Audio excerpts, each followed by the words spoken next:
Profesional teknikal seperti jurutera penting dalam pembangunan negara. Mereka menghasilkan binaan yang bukan sahaja gah, malah terbukti selamat digunakan. Wartawan Amir Abdul Hamid bersama juru video Muhammad Saiful Iskandar Ismail dan juru gambar Sufian Ahmad menebual Presiden Lembaga Jurutera Malaysia, Datuk Seri IR Roslan Mat Taha untuk menjawab beberapa persoalan mengenai jurutera dan kejuruteraan dalam aspek pembangunan negara.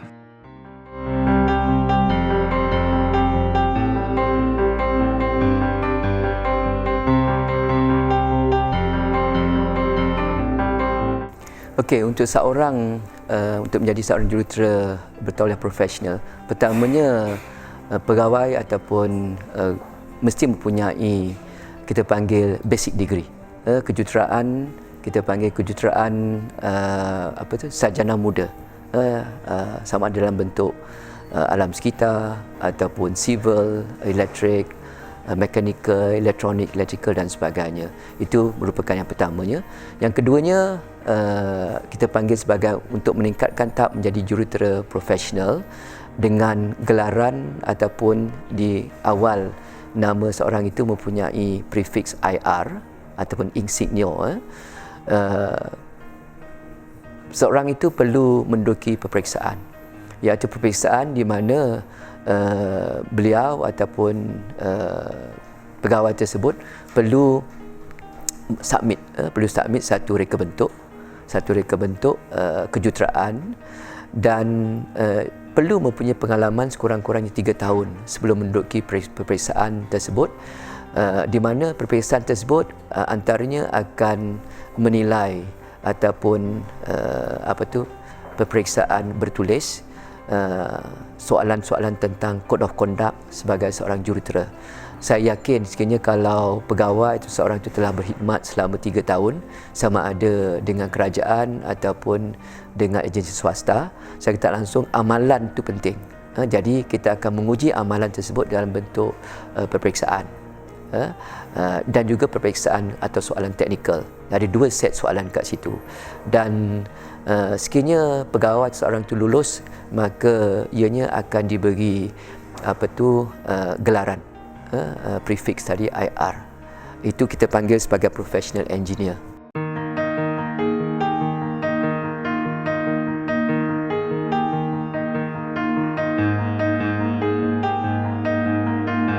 Kita memang di pihak Lembaga Jurutera Malaysia ataupun Board of Engineers Malaysia, kita mempunyai beberapa kesalahan yang dilakukan oleh profesional jurutera, iaitu termasuklah mereka yang mengamalkan malpractices. Malpractices iaitu bercanggah ataupun luar daripada norma kejuruteraan, dan ada juga penipuan tentang menggunakan pakai tanda tangan seorang jurutera profesional. Kalau ikut rekod, kita mempunyai 69 kes sehingga kini, sejak daripada tahun 1998, iaitu 69 kes, di mana kes ini turut melibatkan pelucutan kelayakan profesional ataupun kita gantung lesen tersebut, dan sekiranya untuk kita sabitkan kesalahan itu dalam bentuk penjara, maka itu melalui mahkamah.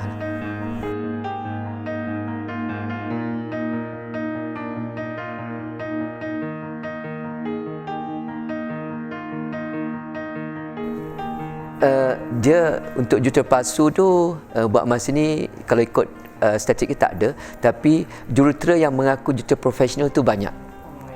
Yang tu kita ambil tindakan. Okey, di mana mengikut akta jurutera Registration of Engineers Act 1967, seseorang jurutera tidak dibenarkan membuat amalan atau praktis tanpa kelayakan ataupun title IR tadi.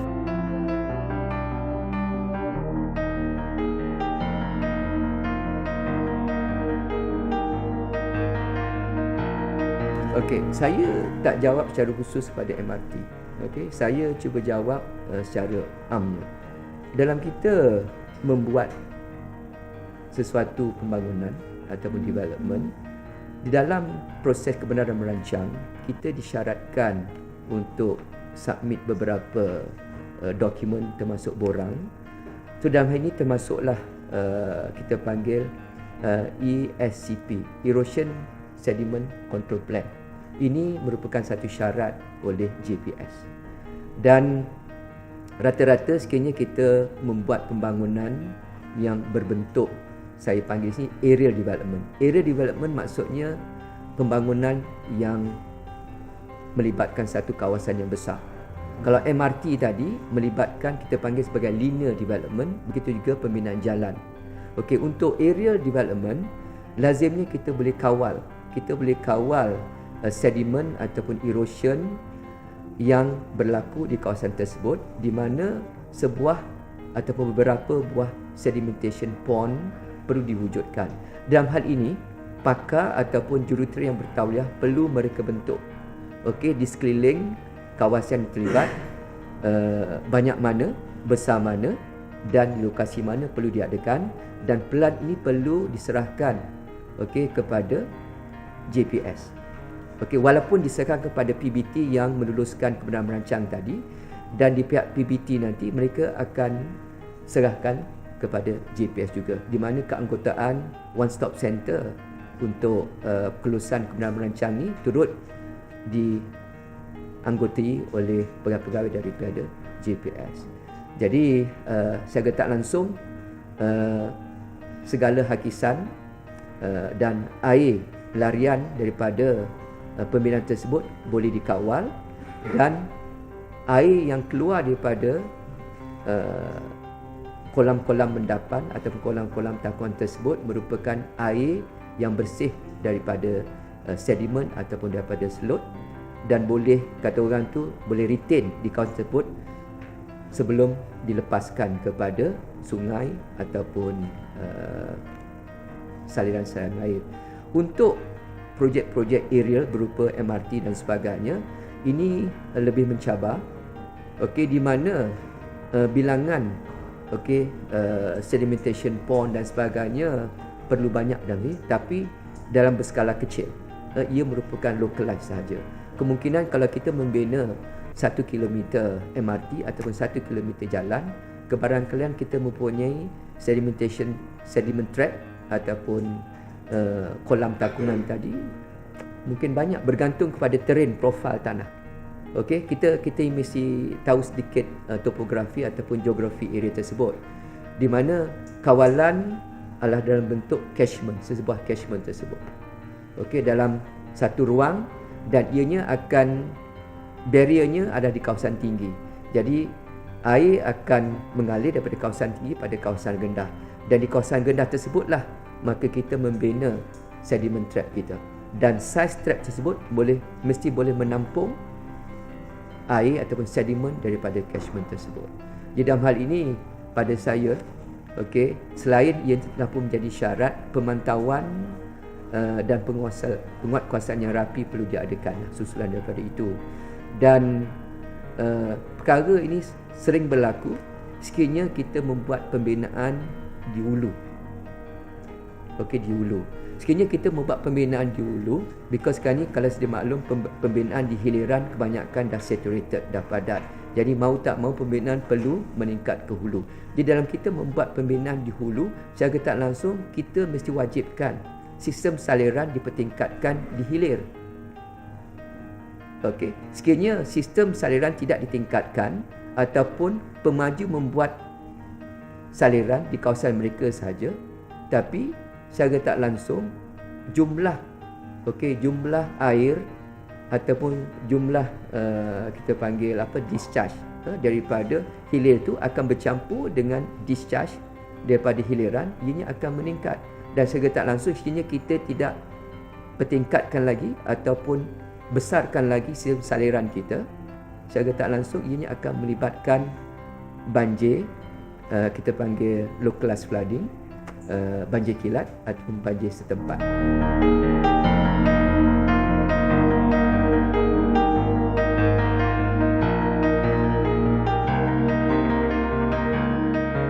Kebanyakan graduan di Malaysia ini, okey, sama ada mereka tahu ataupun tidak, mereka gagal atau mereka tidak berdaftar. Sebenarnya itu tugas utama. Sebaik saja mereka menamatkan pengajian di institusi pengajian tinggi, mereka diwajibkan berdaftar. Okey, itu pertamanya. Itu sebagai jurutera berdaftar. Tapi untuk mereka mengamalkan ataupun praktis, okey, kejuruteraan, untuk mereka membuat mereka bentuk sebagai seorang profesional, mereka perlu tingkatkan kompetensi mereka ke arah apa yang kita panggil sebagai jurutera profesional, di mana mereka boleh menggunakan title IR di depan nama mereka. Jadi mana-mana jurutera yang tidak mempunyai kelayakan profesional tidak dibenarkan menggunakan pakai title di depannya sebagai IR. Okey. Dan dalam masa yang sama, sejak tahun 2015, Lembaga Jurutera Malaysia telah mewajibkan jurutera yang mempunyai title IR, okey, kita pecahkan kepada dua kumpulan atau dua bahagian, iaitu yang punya title IR yang boleh berkhidmat ataupun membuat reka bentuk biasa saja, tapi untuk mereka praktis secara independen ataupun praktis dalam bentuk konsultansi, mereka perlu terdiri daripada golongan kita panggil PEPC.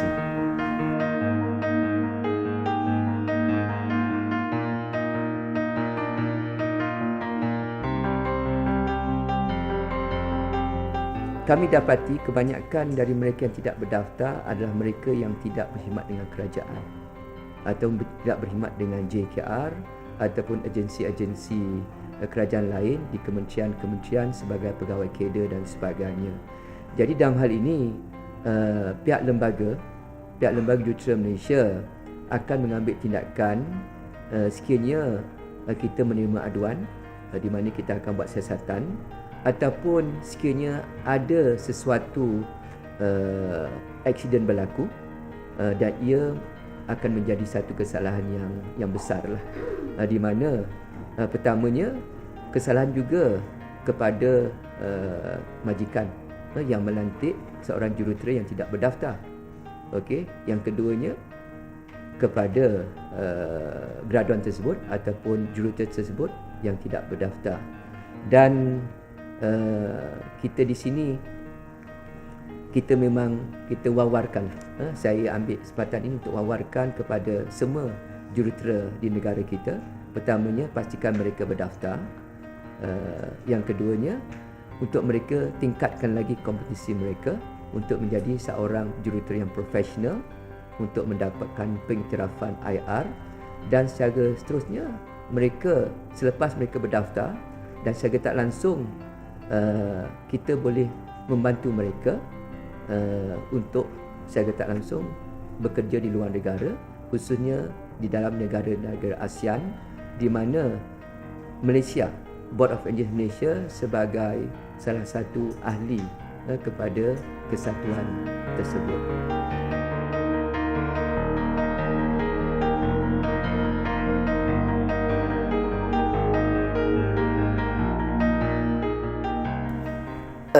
Jurutera, pengalaman ataupun keperluan jurutera memang penting untuk kita membangunkan negara, di mana jurutera telah dilatih ataupun diajari tentang bagaimana untuk mereka bentuk sesebuah infra atau pembangunan jalan, bangunan jeti, pelabuhan dan sebagainya. Jadi ini semua merupakan aset ataupun ciri-ciri pembangunan, struktur infra, struktur ataupun bangunan-bangunan merupakan pembangunan negara. Jadi semestinya lah peranan jurutera itu penting. Apatah lagi kita memerlukan kompetensi, sebab ianya melibatkan nyawa. Selepas sesuatu projek ataupun infra siap, ianya beroperasi, dan semasa operasi ia melibatkan lebih ramai atau banyak nyawa berbanding semasa pembinaan.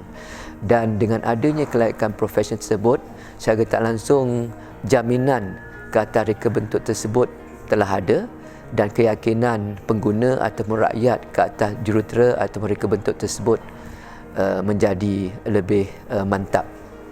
Dan dalam hal ini juga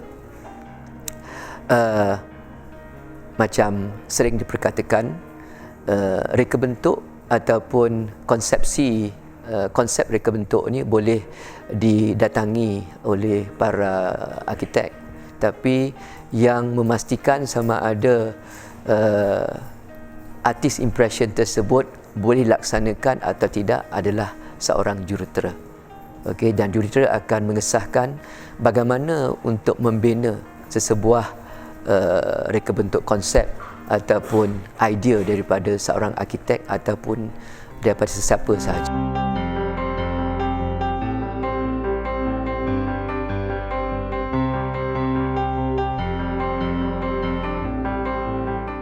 Sehingga kini, mengikut rekod Lembaga Jurutera Malaysia, kita mempunyai seramai 143,556